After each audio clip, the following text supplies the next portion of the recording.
5 ans après le début de mon mandat de conseillère du 8e arrondissement, je souhaite vous rendre compte de mon action à votre service. Élue de droite, dans l'opposition au groupe Changer Paris, je n'ai eu de cesse de me mobiliser pour faire entendre votre voix face à la majorité municipale d'Anne Hidalgo et d'Emmanuel Grégoire.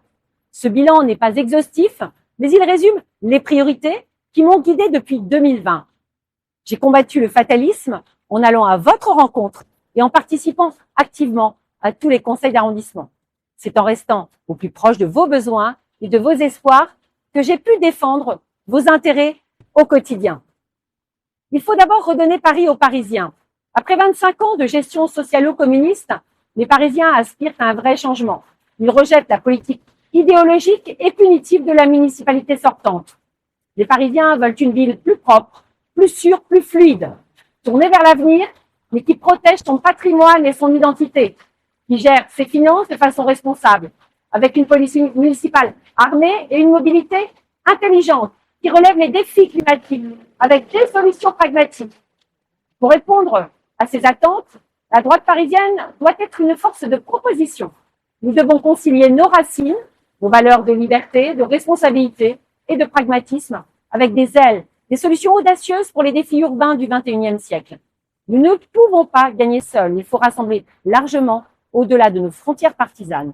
C'est l'union de la droite et du centre qui créera un nouvel élan pour Paris. C'est pourquoi je soutiens pleinement Rachida Dati, qui incarne cette ambition de rassemblement pour devenir la prochaine maire de Paris. C'est le moment de saisir la formidable opportunité de la réforme du mode de scrutin à Paris. Il faut ensuite un nouvel élan pour le 8e, ici et maintenant. Les habitants du 8e sont fatigués d'une gestion locale passive et complaisante qui néglige leurs intérêts. Ils n'attendent pas de grands débats idéologiques, mais des améliorations concrètes.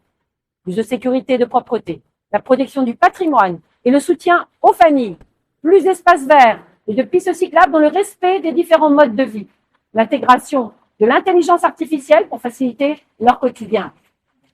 Je crois que le 8e a besoin de renouveau. Nous devons refuser la fatalité et construire un avenir à la hauteur de vos espoirs. Mon objectif est de faire du 8e un arrondissement sûr et innovant où le cadre et la qualité de vie sont des priorités absolues.